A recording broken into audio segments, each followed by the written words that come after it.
Hi everyone, welcome back to my channel. Thank you so much for joining me for another video. I know Thanksgiving is literally knocking at the door, so I wanted to share with you my simple southern dressing recipe today. So for this dressing, we'll be using toast, a sleeve of Ritz crackers. Of course, you gotta have cornbread, celery, onion, and bell pepper. I'm also gonna be using a little bit of fresh and dried sage, poultry seasoning, and celery seed.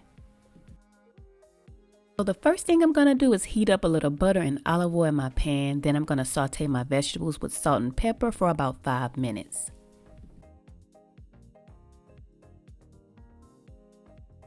And then usually when my vegetables are sauteing, I'll toss all my bread in the oven, but you can just use a toaster. I just like using my oven for this part. Then once my vegetables are done and my bread is toasted, I take a big bowl and I crush my bread, my crackers, and my cornbread, and then I just give them a nice toss.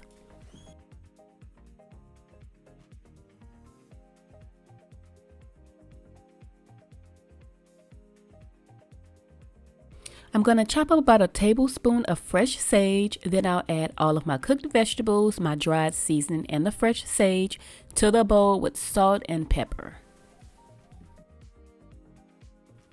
Then I start ladling in all of my hot stock, and then I whisk in about 4 eggs and mix everything together. I also recheck my seasoning at this point too, so if I need additional salt and pepper or additional sage or anything, I may go ahead and add a little bit more.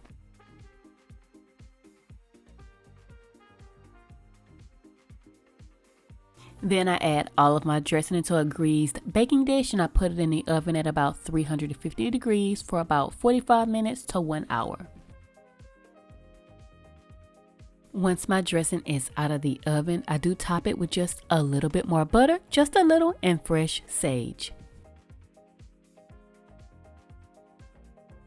That is gonna wrap up today's video. I hope you enjoyed it. Please let me know what you think in the comment section down below. Don't forget to like and subscribe to the channel, and I will see you next time. Bye!